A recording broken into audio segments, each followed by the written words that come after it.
Olá, eu sou o Douglas Ferreira e esse é o Businesscast da semana. Hoje a gente vai continuar falando sobre a situação econômica do Piauí e do Brasil. Vamos falar com um economista e também político, que tem uma história, uma trajetória política no Piauí invejável. Ele foi prefeito de Teresina, deputado estadual, foi deputado federal, senador da República, governador do estado e ministro. A gente está falando de Antônio de Almendra Freitas Neto. Tudo bom, doutor Freitas? Tudo bem, um prazer muito grande estar de volta aqui. Eu fico imaginando que a gente hoje está vivendo no Brasil uma turbulência, tanto política quanto econômica, muitas transformações. E eu fico imaginando que uma pessoa com seu currículo político e economista deva ter um olhar bem diferenciado em relação à maioria das pessoas. E eu queria que o senhor fizesse para a gente uma análise do que o senhor está vendo aí. O Brasil está trilhando esse caminho ele tem uma luz no final do túnel? Veja bem, eu sempre procurei, por onde passei, principalmente em cargos executivos, primar pelo equilíbrio fiscal. Eu sempre entendi que se você é prefeito e desequilibra a prefeitura, sua gestão não tem como dar certo. A mesma coisa serve para os demais níveis da administração pública. Então, o que me preocupa no Brasil é porque nós estamos vendo que não há um controle fiscal, da política fiscal, não tem a rigidez que o momento exige. E por isso nós temos uma ameaça constante de volta da inflação. A política monetária, que são os juros, né, que são estabelecidos pelo Banco Central, ele tem que vir para e passo com a política fiscal, porque se você quiser segurar a inflação só com a política monetária, não adianta você colocar o juro na estratosfera, que vai chegar uma hora que nem isso resolve. E aí vai piorando, porque também o país gasta dinheiro com pagamento ali, ele se financia. Quando os juros aumentam, não é só o cidadão que vai sofrer, não, o próprio país. O país também sofre. Também, porque ele se financia e vai pagar aquele juro, né, que é estabelecido pelo Banco Central. Então, eu sempre acho que o que me preocupa em qualquer governo é quando esse equilíbrio fiscal fica a desejar. No meu entender, agora já que nós estamos neste governo, no governo do presidente Lula, o presidente que o antecedeu, o presidente Bolsonaro, ele teve um começo difícil, porque ele assumiu em 2019, ele pegou 2 anos de pandemia, as despesas, evidentemente, com a saúde pública cresceram muito, e naquele momento foi difícil, mas terminou lá para 2021, ele tinha um ministro da Fazenda muito competente e terminou equilibrando. Quando chegou o ano da eleição, esse problema de reeleição, ele gastou um pouco mais do que devia. No começo, ele enxugou o Estado, reduziu o número de ministérios e, se não fosse a pandemia, acho que nós teríamos chegado ao final da sua gestão numa situação fiscal bem melhor. Mas, além disso, há o problema eleitoral. Você sabe que a reeleição faz com que a tentação, né, ataque o candidato, seja o prefeito candidato à reeleição, seja o governador candidato à reeleição, é uma coisa quase que natural. Às vezes você diz, mas eu vou perder a eleição, você podia gastar um pouco mais aqui para não perder. E isso, às vezes, atrapalha a vida normal do governo, que eu não digo do Estado, não é do governo do fulano, mas do governo. Então, o último ano do Bolsonaro, 22, ele adotou algumas medidas que se chamam assim eleitoreiras, né, no sentido de facilitar a sua reeleição, que isso ia exigir do presidente Lula que o primeiro ano dele fosse bem mais restritivo, para poder voltar ao equilíbrio, para depois ele então tentar executar aquilo que prometeu, em matéria de política social, de infraestrutura e tudo. Mas não, ele veio logo com a PEC emergencial e pisou no acelerador da despesa. Gastou muito logo no primeiro ano, quando não poderia, até porque tinha recebido a situação não muito boa. Então, eu acho que o nosso problema advém daí, Daí, né? não é? Então, não estamos numa situação periclitante, não, mas estamos numa situação preocupante, não é? Porque a inflação vem ameaçando toda hora e a pior coisa que para desorganizar a economia é a inflação. A inflação desorganiza logo a vida do trabalhador, porque o trabalhador recebe dinheiro no fim do mês. Se tem uma inflação, ele já começa a receber o seu salário defasado. Né? E isso atinge toda a economia. O varejo vende menos, a arrecadação do Estado, portanto, cai. E por isso é que eu sempre defendo que você fique de olho na política fiscal, na política econômica, entendeu? Para poder você equilibrar, poupar e com isto você realizar aquilo que o seu plano de governo, a sua intenção como governante, né? Já que no sistema presidencialista o presidente é que determina as ações de governo, né? Então eu me preocupo muito com essa parte. O que o senhor está dizendo, outras pessoas já disseram aqui para a gente, o cidadão comum faz isso em casa com a própria receita, né? Não gasta além do que ele ganha. Os economistas e os especialistas da área vêm sempre fazendo essa análise. E o que é que falta, então? O governo não tem essa mentalidade, não tem essa percepção. O governo, inclusive, aumentou a arrecadação, aumentou tributos, aumentou alíquotas e aumentou a arrecadação. Mas, no entanto, as contas não estão fechando. O que falta? O governo, primeiro, é maior do que o que devia ser. A própria estrutura estatal, né, para manter o governo federal e em vários governos estaduais, ela é muito cara. Ela é além do que ela precisava ser em matéria de tamanho, né, de órgãos e, consequentemente, gasta mais do que eu precisaria gastar. E no momento em que você gasta, o governo gasta com o próprio governo, com a sua própria máquina, falta para gastar em benefício da comunidade, em benefício do Estado como um todo, em obras de infraestrutura, em programas sociais, porque o próprio governo consome uma parte muito grande disso. Então, o partido do presidente Lula tem uma visão, não é? A visão deles, que é bom um pouco de inflação, é bom gastar mais. A minha não é assim, independentemente de questão ideológica. Sim. Né? Eu aqui falo mais como economista, porque eu acho que você desequilibrou como sua casa. Se você ganha X, você tem que viver dentro daquele X. Se você passou daquilo, e se você no outro mês passou de novo, no outro mês passou de novo, você vai ter dificuldades, vai a banco, vai pagar juro e pode se desequilibrar de uma maneira preocupante. A mesma coisa é o governo. Essa história de que o governo emite, faz dinheiro, quando faz dinheiro vem inflação. Vem inflação. Então não aliás, existe nem pode isso. Fazer o dinheiro. Nem pode fazer dinheiro. Então, na realidade, você tem que primar por isso. O PT tem uma posição mais de que gasto é vida, né? Que gasto tem que gastar um pouco mais, não faz mal um pouco de inflação. Eu já não acho. Acho que quanto menos inflação, melhor. Né? Porque a inflação corrói o salário, a inflação desorganiza a economia. E ela é uma das grandes preocupações, já que você está perguntando, qual é a preocupação que está no ar. É porque por isso que o Banco Central, não apenas na gestão passada, não é, do presidente do Campos Neto, Roberto Campos Neto, né?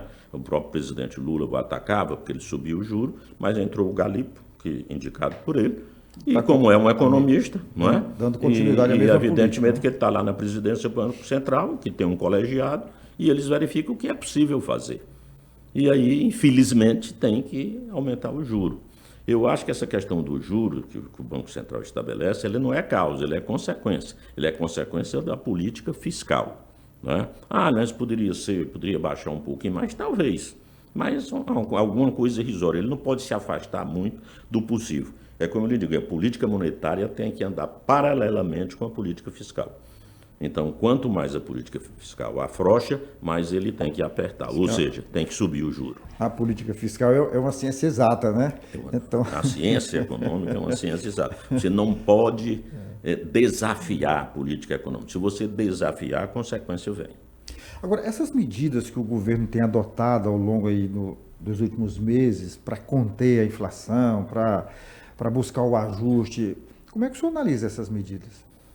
Olha, desde o chamado arcabouço fiscal, ele não foi suficiente, isso foi muito discutido. Na realidade, o atual governo quis dar uma satisfação, né, de que estava adotando medidas, que não ia desequilibrar, mas desde o arcabouço fiscal, eu acho que o próprio ministro da Fazenda, o Haddad, não ficou satisfeito. Ele não era. Eu acho que ele mesmo, embora sendo do Partido dos Trabalhadores e tal, tendo, de certa maneira, essa filosofia do PT, mas eu acho que ele, como uma pessoa ligada com o ministro da Fazenda, a responsabilidade do ministro da Fazenda, ele queria uma coisa mais enérgica, mais dura. Mas, por exemplo, se a gente vê a presidente, a ministra, hoje ministra Gleisi, ela fazia críticas públicas à política do ministro Haddad. Do Fernando Haddad. E exatamente era essa questão de gasto. Eles queriam gastar mais. Então, isso vem em consequências. O governo só pode gastar se poupar para gastar. Se gastar o que não pode, ele termina se afundando. E aí não podendo fazer aquilo que desejava. É uma ilusão, não é você achar. E outra coisa, algumas medidas que são tomadas, por exemplo, agora eu vejo que há uma preocupação do governo em fazer o Brasil crescer. É bom, porque quando o Brasil cresce, dá emprego. Claro, quem é que não quer ser presidente da República com o Brasil crescendo um PIB cada vez maior? Claro que todo mundo quer ser. Mas você tem que crescer com segurança, crescer de maneira sustentável. Não adianta você provocar um crescimento artificial que lá na frente ele vai tombar e a consequência é muito pior. Então, eu vejo que algumas medidas dessas que você referiu são medidas que querem forçar um pouco o crescimento econômico e que isso pode até crescer no primeiro mês, no segundo mês, no primeiro trimestre, né, que foi adotado, mas se ela não for sustentável, ela vem, a cobrança vem e vem de maneira bem mais dura. Olha, deixa eu fazer colocar uma pergunta e mais um pouco para a gente desenvolver, apertando um pouco o senhor. O presidente Lula, o ministro Haddad, eles têm agido, buscado apresentar algumas medidas que uns dizem que demorou muito para sair, como o senhor acabou de colocar, elas não foram suficientes, né, em sua grande maioria. Mas a pergunta é, a situação que o Brasil vive hoje, a questão da inflação que está aumentando a cada mês, subindo. Nós temos a questão do desemprego que, mesmo com os esforços, o desemprego não está caindo, está aumentando. Nós temos os juros, que é uma consequência da política fiscal, que também já está em 14,25% ao ano, né? Não é isso? E com perspectiva de subir um pouco mais na reunião de mais ainda. Mas a minha pergunta senador, isso é uma questão de má gerência, de má gestão, ou isso é um projeto político? Não, mas se for projeto político, não é um projeto político inteligente, porque não é preciso ser especialista em política para você saber se um governo se desarruma economicamente, ele vai se desarrumar politicamente. Então, por isso é que eu digo que você tem que estar de olho na economia para ir bem na política, não é o contrário. Não é o contrário. Você indo bem na política, vai bem na economia. Não. Você precisa a prova disso está aí nos níveis de confiança e de popularidade do governo, né? Seja bem, ainda em questão de nível de desemprego, o governo avançou, porque nós vimos da pandemia. A pandemia aumentou o índice de desemprego, aí foi se recuperando, no próprio governo o Lula caiu mais o desemprego. Mas o que se preocupa não é a situação hoje. Nós estamos fazendo uma projeção de curto prazo. Há muita perspectiva, segundo os economistas, de que a situação pode piorar. Eu vi uma declaração recente da ministra do Planejamento, dizendo que o ajuste fiscal foi pequeno e precisará ser feito em 26 um ajuste fiscal muito mais forte. O que ele quer dizer é exatamente, se você não faz hoje, quanto mais você demora para fazer, mais ele será mais duro. Então, aquilo que você hoje deixa de fazer para que a população não sinta, ela vai sentir com intensidade muito maior porque você não tomou essa decisão agora. Agora, tem sempre a parte política e tem sempre a questão da eleição. E à medida que nós nos aproximamos de uma eleição, né, e no ano que vem nós temos eleições gerais, dizemos assim, né, porque eleição para o Congresso, eleição para presidente, eleição para governador. Então o país está, inclusive, antecipadamente entrando no clima eleitoral. Isso também tem uma outra consequência, tudo isso, é que, a meu ver, uma opinião pessoal minha, né, o Brasil está muito radicalizado, inclusive ideologicamente, que não era. O Brasil tinha radicalismo entre partidos, porque no passado existia partido e existia aquelas pessoas... E aflorava só no período eleitoral, né? Hein? Aflorava no período eleitoral, depois passava a eleição, né? Aqueles partidos que tiveram tradição no país lá atrás, né? PSD, UDN, não sei o que. Então, eles tinham adeptos. Você era de um partido, era do partido, votava no candidato do partido. Né? Era quase que como um torcedor de time de futebol, né? Mas não tinha essa luta ideológica. Então, nós entramos numa luta ideológica, né? Hoje discutimos mais. Você vê, por exemplo, a eleição de 2022, quem prestar atenção, eu não vi discutir projeto de governo, plano de governo, o que o governo ia enfatizar, dentre todos os candidatos. Não que eu estou aqui eliminando nenhum, não. Nenhum apresentou. Era só política de gênero, era só ideologia. E isso pode até ser bonito, mas isso não enche barriga de ninguém, não. Isso não leva o país para frente. E outra coisa, radicalismo demais. Quando há radicalização, vem a paixão, e a paixão cega. Então, se eu, por exemplo, estou aqui apaixonado pelo meu lado radical, eu começo a não enxergar os erros do meu próprio lado e começo a nem colaborar com o meu lado. Né? Porque eu estou dizendo só batendo palma, achando. E ao contrário, não vejo nada, tudo que a oposição ao meu governo diz, ao governo que eu torço por ele, não, é porque ele é do outro lado e tal. Então até aquilo que ele diz e que poderia ser uma crítica construtiva, não, porque aqui uma coisa virou aqui, que até você sabe que há briga até de família, porque um é Lula, outro é Bolsonaro. Então eu acho que isso aí é um pano de fundo ruim, não é?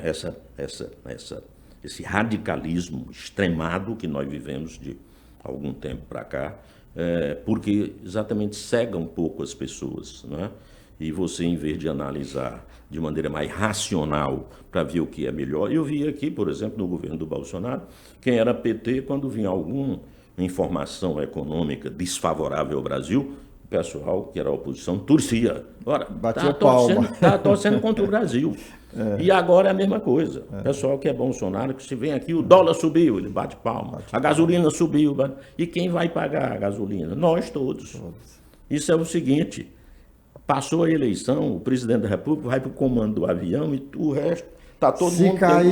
Se cair, vai cair todo mundo. Então, nós temos que torcer que o prefeito que se elegeu dê certo, que o governador que se elegeu dê certo, que o presidente que se elegeu dê certo. Quando chegar próximo ao período eleitoral, você toma o seu lado.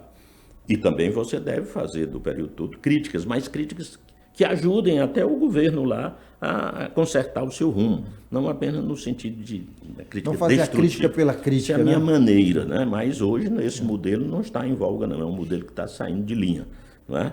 Porque hoje está na moda você ser radical, né? Eu não acho uma boa política. Agora o senhor tocou no assunto para a gente fugir um pouco da questão econômica e continuar na questão política. O senhor tocou num assunto bem interessante, que é essa questão da radicalização. E essa radicalização, ao que a gente observa, parece que tomou conta, inclusive, das instituições. Nós hoje tivemos um julgamento do ex-presidente Jair Bolsonaro, e não só dele, mas de outros 7 membros do governo dele, pessoas que estavam ali próximas dele, assessores, nessa questão do suposto golpe que não ocorreu e que não apresentaram até agora provas substanciais sobre esse golpe. Por outro lado, os próprios advogados reclamam, um foi preso ontem, um ex-desembargador, Sebastião Coelho, porque estava protestando que não teve nem acesso à primeira turma onde estava sendo julgado essas pessoas. Então, assim, hoje critica-se muito até mesmo as decisões do Supremo Tribunal Federal. E, por outro lado, o Supremo Tribunal Federal tomou umas decisões que não precisa nem a gente estranhar, elas são claras, que ferem alguns preceitos constitucionais. Isso é a política dentro do judiciário? Veja bem, hoje também, quer dizer, essa situação nossa, dessa radicalização e tudo, chegou também uma disputa de poder, não é? Nós é para termos os poderes independentes e harmônicos. Não existe essa harmonia aparente, não é? É porque um vive sempre, de vez em quando, entrando na atribuição do outro. Você quer ver uma coisa? Nós vivemos num sistema presidencialista. Quem escolheu isso foi a população. Escolheu o sistema presidencialista. Você sabe que foi feito um plebiscito. Foi feito. Né? Na realidade, aquele grupo que fez a Constituição de 88, que dominou a Constituinte, que era um grupo ligado ao antigo PSDB, Fernando Henrique, o MDB, que era o Ulisses Guimarães, o Bernardo Cabral, que foi o relator da Constituinte, Mário Covas, aquele grupo teve um domínio muito grande, tinha uma presença muito forte na Constituinte, e todos eles eram parlamentaristas. E eles fizeram a Constituição, se vocês verificar, o arcabouço da Constituição de 88, ela é parlamentarista. E as coisas no Brasil são assim, em vez de decidir qual era o sistema de governo e fazer a Constituição para aquele sistema de governo, fizeram a Constituição e, bem, no fim, foram votar o sistema de governo. E o sistema de governo que ganhou no Congresso foi o presidencialismo. Então, nós temos uma Constituição, vamos dizer, mais ou menos parlamentarista e um sistema de governo aparentemente presidencialista. Não é? Então, o problema começou bem aí. Aí, esse grupo conseguiu que 5 anos depois, foi a Constituição votada em 88, em 1993 houvesse um plebiscito onde a população brasileira votou para escolher o sistema de governo. E o presidencialismo ganhou no voto popular. Então, nós temos um sistema presidencialista.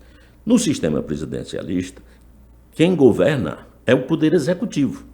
O Poder Legislativo legisla e fiscaliza. E faz as leis, né? Faz as leis. E o Poder Judiciário julga, né? As coisas chegam lá para julgar. Muito bem. Mas se você verificar, eu que sou político e passei por vários cargos legislativos na Assembleia, na Câmara dos Deputados, no Senado Federal, portanto, passei por três níveis de casas, né, legislativas, quer dizer, duas no plano federal e uma no plano estadual. Tenho grande simpatia pelo poder legislativo. Eu sou daqueles que acham que o pior poder legislativo ainda é melhor do que não ter, porque quando não tem ela é ditadura. Mas, evidentemente, que hoje o poder legislativo, só para falar primeiro aqui, avançou demais no orçamento. O governo federal, as despesas discricionárias, que são aquelas que o presidente, que o chefe do executivo, que o executivo pode escolher em que gastar, o Congresso está avançando como nunca, e em país nenhum existe no nível que está fazendo no Brasil. Na prática, nós vivemos hoje uma espécie de semi-presidencialismo. Não, nós vivemos um parlamentarismo orçamentário. É um sistema que não existe em nenhum país do mundo, só no Brasil. Então, eu estou só lhe dizendo uma coisa. Aí depois vem a questão do judiciário, muitas coisas, é o que se alega aí, não é? É que ele, e aí eu não sou advogado, não sou dessa área, mas sou observador, que ele entra em muita coisa que entra nas funções do legislativo, principalmente do legislativo, né?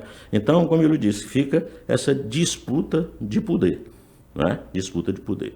Quanto a esses julgamentos e etc., a gente fica difícil de fazer uma apreciação mais, por causa exatamente desse radicalismo, aquele que é de um lado diz que o judiciário é assim, assim, assim, está beneficiando. Aquele que é do outro diz o contrário. Você precisa ter serenidade para procurar ver e entender o que está acontecendo. Quer dizer, tudo isso que nós estamos verificando, essas prováveis mazelas e etc., vem um pouco também em função desse radicalismo. Eu acho que o Brasil precisava baixar um pouco essa bola e discutir as coisas de uma maneira mais serena, né? Procurando analisar os fatos. Vemos a eleição no próximo ano, vamos procurar um candidato que traga propostas, um partido que tenha... Primeiro, nós não temos partido político, porque quem tem 30 partidos políticos não tem nenhum, né? Na realidade é essa. Né? Não tem 30 partidos políticos, é um negócio... Quer dizer, a reforma número 1 que nós precisamos no Brasil... É a política. Quando o Fernando Henrique fez a reforma do capítulo econômico da Constituição, que flexibilizou os monopólios, que foi daí que veio a telefonia celular, não é? Que fez tudo isso e que realmente foi um passo importantíssimo. Aí na época foi acusado pelo PT de neoliberal, né? Porque ele realmente liberalizou a economia, foi uma economia. Ele era um sujeito chamado de centro-esquerda, mas tomou essa posição, tomou algumas medidas de reformas econômicas que foram altamente liberais, não é? Muito bem, mas na época, o Marco Maciel, que era vice-presidente, disse que foi tudo muito bom. Mas nós devíamos ter feito, em primeiro lugar, a reforma político-partidária. Porque com ela, se nós tivéssemos enxugado o quadro partidário, feito uma coisa mais moralizada, em vez de ficar assim, todo mundo pode criar um partido político, ficava mais fácil de você governar, de ter governabilidade, não é? Aí começou naquele tempo, aquela que o Fernando Henrique chamava como era coligação era uma espécie de coligação para poder governar, né? Fazia Sim, eu lembro. Não tinha um termo, um terminho que ele chamava, né? Ou seja, fazia alianças para governar. Eu me lembro que na época o PSDB não queria que ele se juntasse com o PFL, por exemplo, não queria. O PSDB não queria. Aí ele dizia assim, coalizão, governo de coalizão. Governo de coalizão, para poder governar, governo. Muito bem. Aí eu soube que ele disse, sim, aí o PSDB tem quantos deputados e quantos senadores? E como é que nós vamos governar? Só o PSDB. Então nós precisamos ter um partido como o PFL, o PTB, juntou uns 4, 5 partidos, naquele tempo tinha menos, né? E para poder governar. Então, nós teríamos que ter feito naquele tempo, e ainda é preciso fazer, mas infelizmente, cada reforma que é feita, são mini-reformas, que são feitas geralmente perto de eleições, esse ano não vamos fazer, porque pode modificar a legislação eleitoral até outubro, depois não pode mais. Então, essas pequenas têm piorado o sistema, E aí, doutor, isso leva à ingovernabilidade. Então, não tem ninguém culpado e, ao mesmo tempo, todo mundo é culpado, porque a classe política toda, eles podiam fazer uma reforma que moralizasse o quadro partidário, no sentido de ser mais enxuto, dos partidos representarem realmente correntes de opinião pública, correntes ideológicas, e não um partido que não represente nada. Não é? Então, na realidade, a situação no Brasil ela é complexa, ela não é fácil, né? E precisaria se resolvendo desta maneira.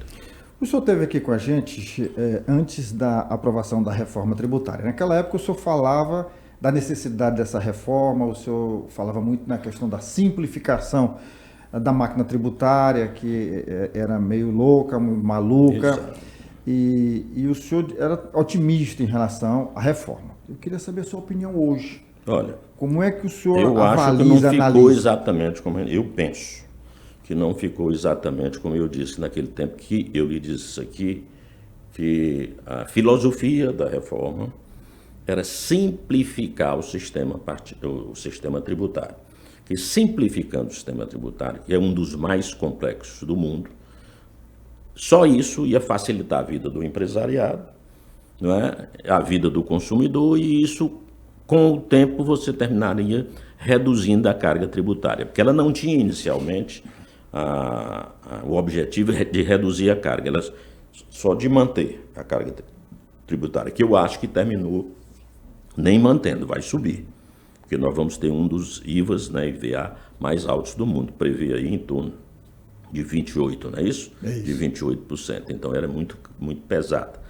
O problema é que aqui você faz o sistema, faz uma reforma tributária, na hora que você mexe no sistema tributário, você está visando, em primeiro lugar, deveria visar facilitar a vida dos empresários, do contribuinte como um todo e a vida do povo.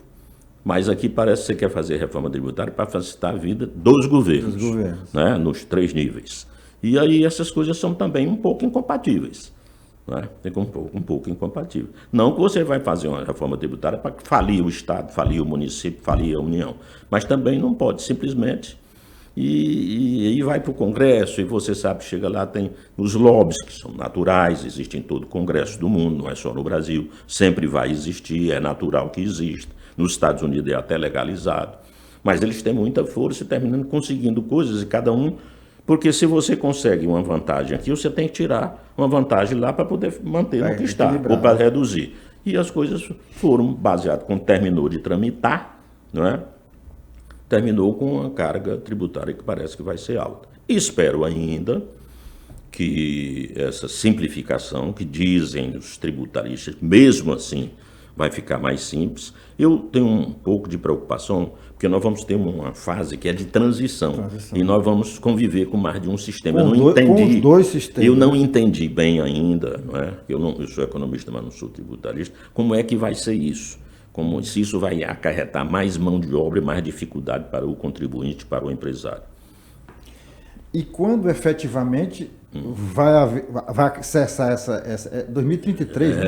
É 2032, 2033. Né? É um período grande aí. Pois bem. E aqui no Piauí, como é que o senhor avalia a atual gestão do governador Rafael Fonteles na questão de medidas e de projetos de desenvolvimento? O governador Rafael Fonteles, que é uma pessoa muito inteligente, se comunica bem, né, vende bem o Piauí, onde se apresenta. Ele tem as ações de governo que eu diria que são normais e que é tocar a gestão normalmente. Não deixar a máquina parar, né? Tocando o dia a dia.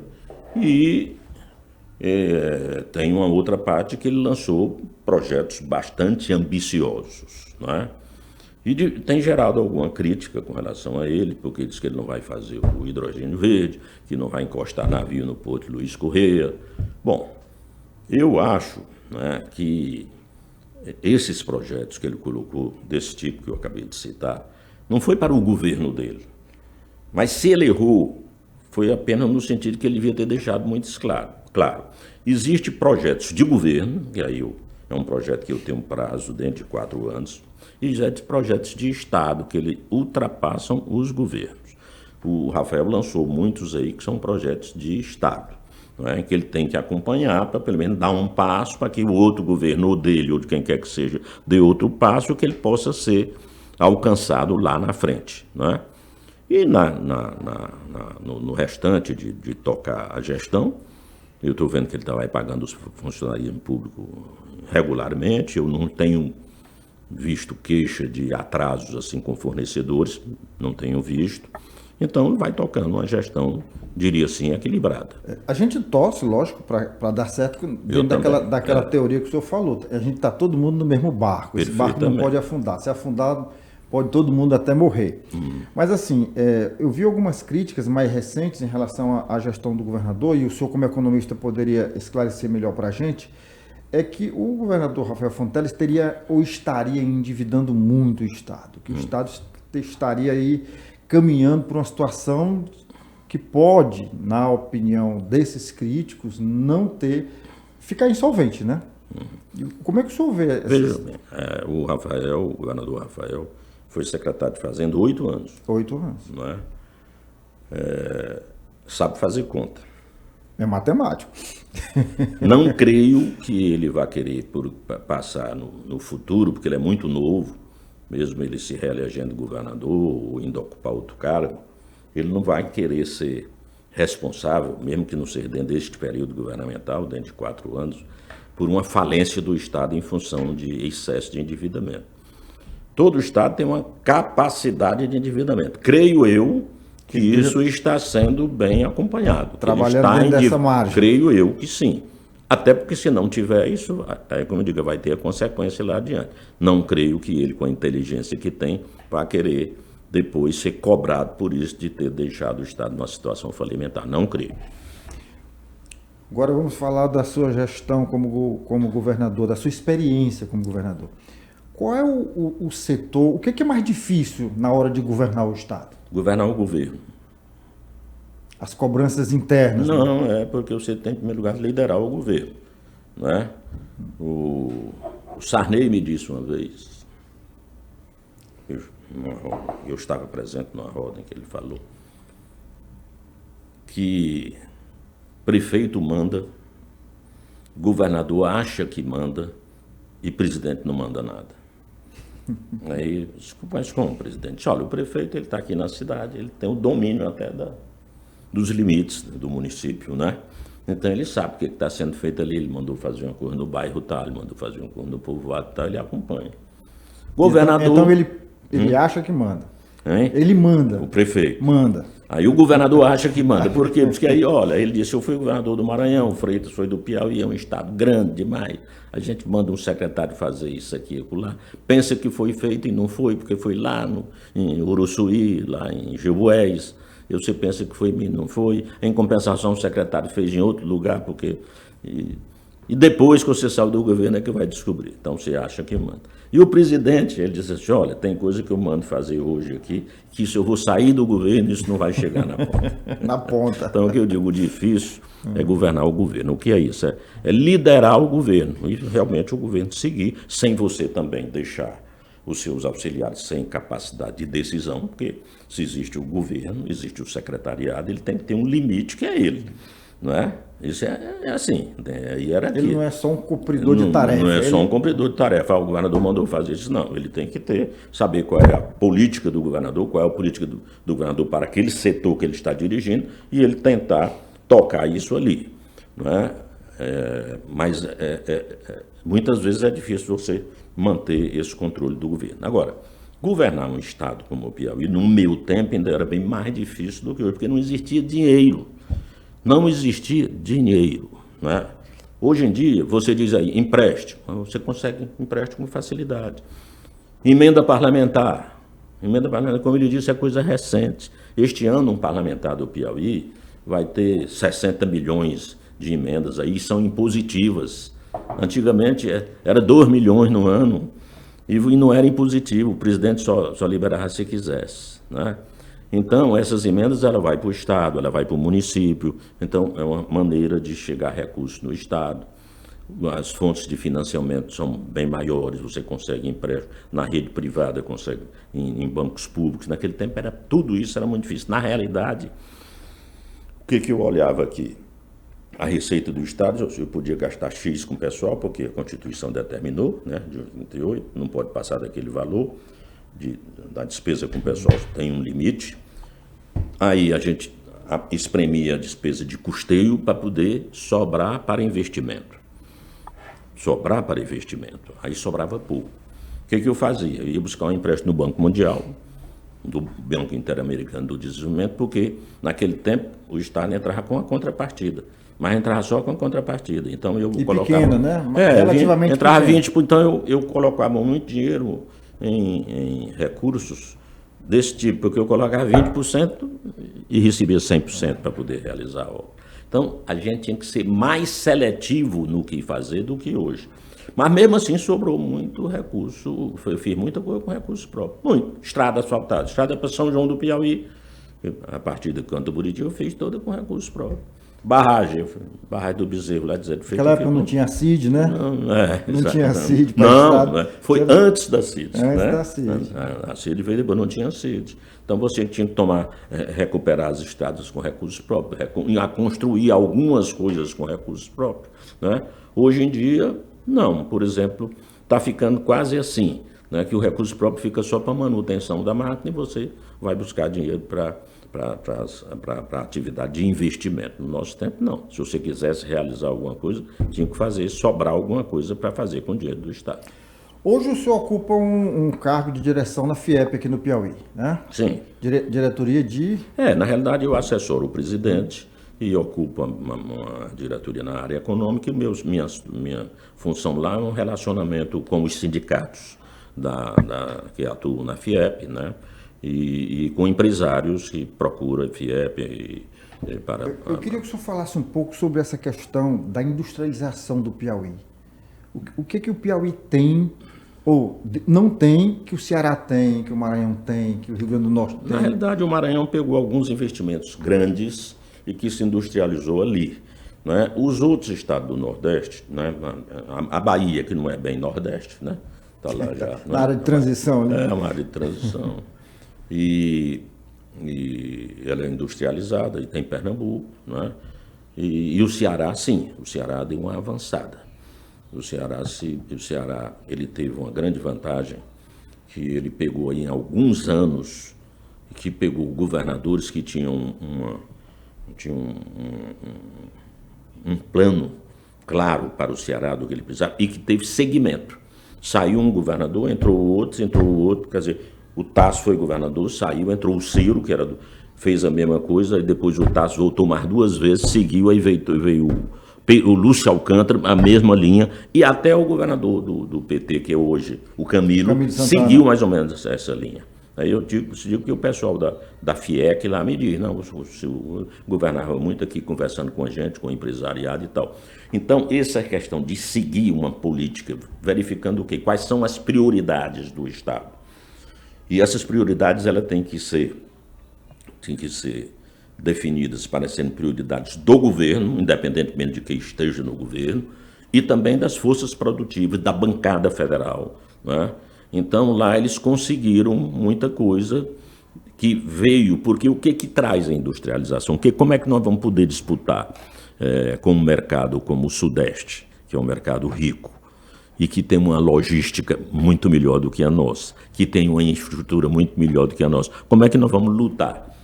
Nós só conseguimos alguma coisa aqui por causa dos incentivos fiscais. Aliás, falando em reforma tributária, há uma preocupação muito grande de todos os estados do Nordeste, porque você sabe que os incentivos fiscais vão acabar em 32, né? Então, como é que nós vamos disputar? Por que um industrial vai deixar de botar uma coisa na Bahia, ou no Espírito Santo, ou no Rio de Janeiro, ou em São Paulo, para vir para o Piauí? Vinha muitos por causa do incentivo fiscal. Agora... O senhor acredita que vai haver um caminho... Se não tiver uma política de compensação, aí diz que vem um fundo, fundo de compensação aí. Não sei como isso ainda não está bem claro, não é? Agora, em igualdade de condições, nós não temos condição de disputar. O Piauí não disputa nem com outros estados. Então, na realidade, é um estado que tem essas dificuldades que nós temos de logística, de infraestrutura, fica difícil conquistar investimentos grandes, como são os investimentos industriais. Bom, eu conversando outro dia com uns empresários lá do Ceará, eles diziam o seguinte, que lá no Ceará, qualquer decisão envolvendo o setor produtivo que o governador precisa tomar, ele ouve as categorias. Sim. Aqui ocorre isso também? Não, hoje há um diálogo bem melhor, já há este diálogo, né? Por exemplo, eu vejo... Não necessariamente que o governador vai fazer aquilo que... Não, mas pelo menos vai ouvir, vai sondar, vai... Mas hoje já há esse diálogo, que no passado lá não havia muito, né?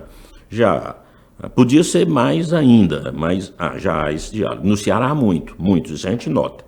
A gente nota que eles, lá eles há muito tempo atrás, um grupo de jovens empresários criaram o Centro das Indústrias do Ceará, que depois, hoje está lá dentro da FIEC, né? E esse Tasso Gereissati saiu lá de dentro do Centro das Indústrias do Ceará. E aí, exatamente o que eles fizeram? O que nós precisamos fazer para o Ceará crescer? Então, eles determinaram prioridades. Uma coisa que eu digo sempre é que o Piauí, nós temos que nos juntar para... O que a gente precisa? O que é mais importante aqui no Estado?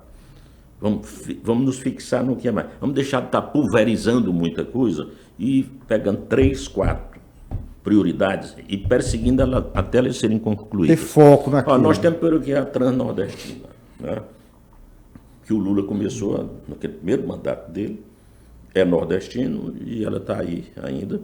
E ainda ela começou, quer dizer, ela para ligar Pecém, ela passa pelo interior do Ceará, interior do Piauí, Pernambuco e liga lá ao porto de Suape, não é? Essa parte para Pernambuco é mais complicada, mas a de Pecém, agora, por exemplo, eles tomaram uma decisão que vão ligar mesmo para o Ceará. Ela vai entrar aqui no Piauí, vai passar da fronteira do Piauí com o Ceará, entrar um pouco no Piauí, em 2026, 2027 está pronto esse trecho. Mas é preciso que a gente leve e traga ela até Eliseu Martins, onde estava previsto. Não estou falando nem da parte de Pernambuco, porque isso aí vai facilitar muito a vida do pessoal do grão. Do Cerrado, Do Cerrado, né? Sei que o governador tem aqui esse pensamento de também trazer via Porto de Luiz Corrêa, mas ali já é uma questão que está mais adiantada. Então, acho que nós devíamos muito cobrar o presidente da República para trazer até Eliseu Martins. Estou dando um exemplo. Você sai do Ceará e de outros estados do Nordeste, as vias todas são duplicadas. Né? Hoje você vai viajar daqui... O Nordeste praticamente tudo. Né? Tudo que passa pelas capitais é tudo duplicado. Então você chega aqui agora que nós duplicamos até Demerval Lobão. Estamos licitando para a gente duplicar para Altos. Não é? Quando nós tínhamos no mínimo de duplicar aqui até Piripiri, não é? E aqui pelo menos até Estaca Zero, isso tinha que ser uma coisa para logo. Não é? Então, isso é uma sugestão que eu dou para você juntar essas prioridades para ser do Estado, né? Junta governador, com bancada federal, com empresariado, que isso facilita, é a infraestrutura, e isso facilita muito a vida do Estado. Olha, eu andei recente aqui, eu saí, você hoje tem 100%, de Natal a João Pessoa, sim. De João Pessoa a Recife, Isso. de João Pessoa a Campina Grande, Perfeito. de Recife para frente. Estou lhe dizendo. Né? E você passa pelas capitais, é tudo duplicado. Né? Então, são coisas que a gente tem que ir atrás e fixar nisso, em algumas coisas. A bancada hoje tem muita força, tem muito dinheiro, podia chegar e jogar dinheiro, vamos fazer logo essa aqui até Campo Maior, depois vamos tocar aqui até Estaca Zero. Eu digo até Estaca Zero porque chega lá bifurca, né? Vai para Floriana, vai para Picos, aqui até Piripiri também bifurca, vai para Parnamirim. Então, esses dois trechos já deviam estar asfaltados há muito tempo.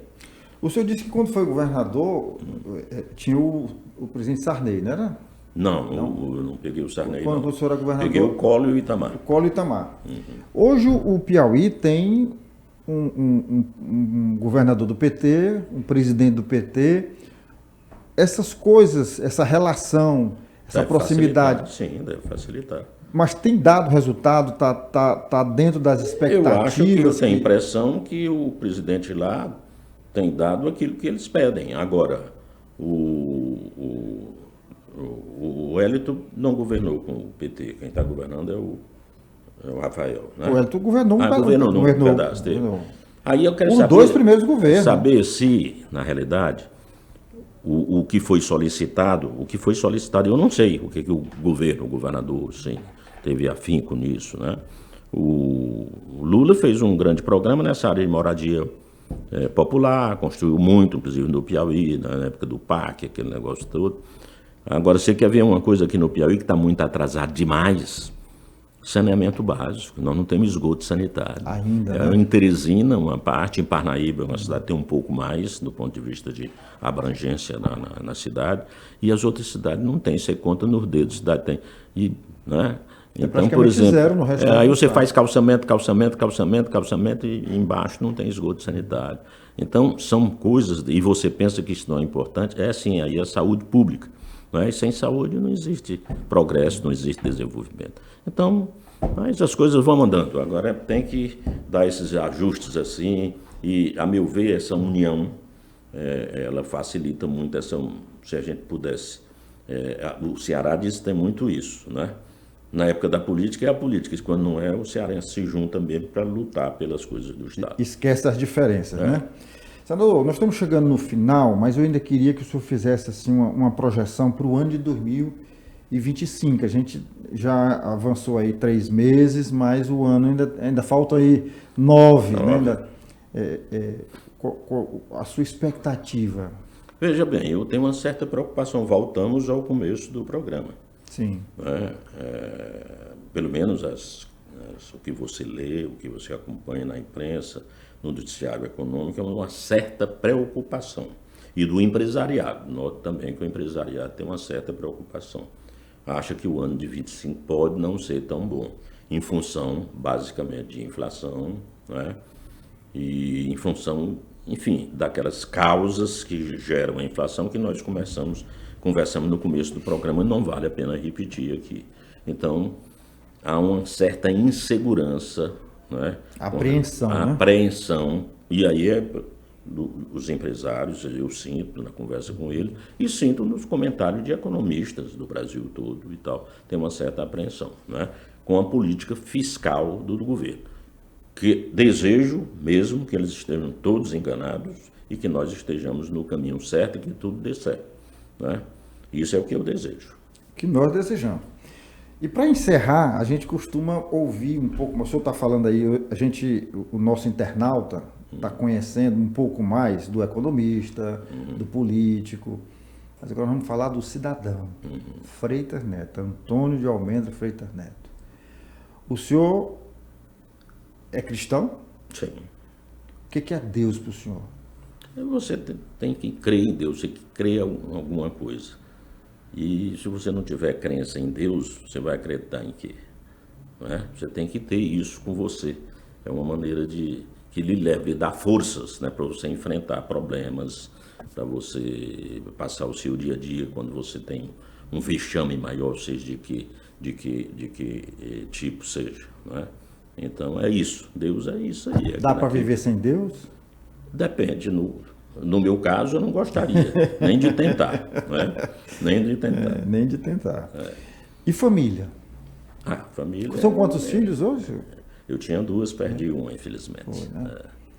E aí tinha 2 netos, uma morreu com a minha filha, que morreu de parto, né? Mas a família permanece, o sentimento de família e tudo. Não, e tem esse é quem leva a gente, né? Também. Você falou do ponto de vista espiritual. E agora, do ponto de vista de material, se você, família, amigos, não é?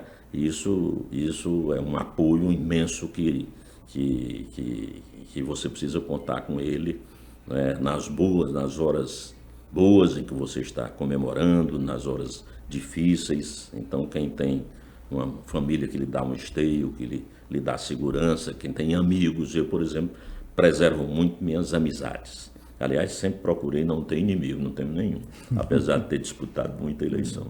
O senhor politicamente foi um homem que esteve no poder, no topo, seja no município de Teresina, seja na Assembleia, seja no governo do Estado, na República. Tem aquele amigo que só está nessas horas? Tem, mas eu não me queixo disso não, porque isso é natural. É natural que existe aquele que se aproxima de quem tem poder e tal. Agora, só que a gente também conhece as pessoas, não é?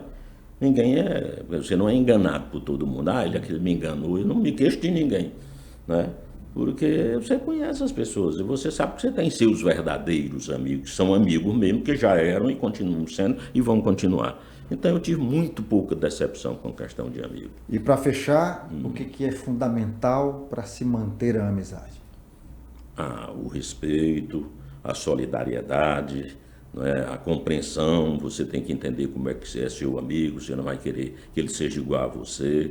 Não é? Por exemplo, nós estamos discutindo aqui a radicalização. Eu tenho muito amigo que é petista doente, tenho muito amigo que é bolsonarista doente. Eu fico mais ou menos no meio, porque eu venho da família do PSD. Você sabe que o PSD é um partido que era liderado por mineiros, né? O partido do Juscelino Kubitschek. Então a gente fica mais ao centro dessas coisas. Uma vez perguntaram ao Amaral Peixoto, que era o presidente nacional do PSD, para ele definir o PSD. O PSD que eu falo não é esse do Júlio César aqui, não. Lá atrás. É o PSD, Partido Social Democrático, era do Tancredo Neves, era do Juscelino Kubitschek. Aqui minha família, meu avô foi presidente do PSD aqui durante muitos anos, até morrer, do antigo PSD no Estado. Então perguntaram ao Amaral Peixoto, que era genro do Getúlio Vargas. Getúlio Vargas, o partido dele era o PTB, mas ele dominava, de certa maneira, tinha relacionamento com o PSD, que o presidente nacional era casado com a filha dele, Alzira Vargas Amaral Peixoto, que vinha a ser sogro do Moreira Franco, piauiense que foi governador do Rio de Janeiro. Rio. Exatamente, porque era casado com a filha do Amaral Peixoto, né, Celina. E aí perguntaram para ele definir o PSD. Ele disse: o PSD é um somatório da esquerda da direita com a direita da esquerda. Tá dizido, né? Tá dizido. Tá certo? Doutor Freitas Neto, foi um prazer mais uma vez entrevistá-lo, conhecer um pouco mais do senhor também, né? Falar das coisas que o senhor vivenciou aqui, da sua experiência. O senhor é um patrimônio do Piauí. Muito obrigado. Fico muito feliz de ouvir isso de você. Lhe conheço há muitos anos, né? Pois é. E fico muito feliz em ser entrevistado por você e quero também mais uma vez parabenizar o nosso movimento. O MOVE. Aqui. Empreendedores do Piauí. Eu estou sempre lá, convivo. Amanhã mesmo, depois da manhã, vou almoçar com eles. É um almoço tradicional, né? Lá a gente troca ideias, etc. E quero parabenizar porque é um movimento que procura exatamente estar procurando se informar, procurando influir, procurando trabalhar em benefício de um Piauí maior. Esse é o espírito do MOVE. É o espírito de todos os que fazem o MOVE. Perfeitamente. Muito obrigado. E você já sabe, né? Você precisa nos ajudar a divulgar este programa, este podcast. Você, agora nesse momento, se você não é inscrito ainda no canal, você faz a sua inscrição, aciona o sininho para receber as notificações e manda o link dessa entrevista para o mundo, né? Põe aí no grupo da família, no grupo do condomínio, no grupo do trabalho. Coloca para frente, porque a audiência aqui na internet é assim, é você ajudando. Até o nosso próximo encontro. Valeu, doutor.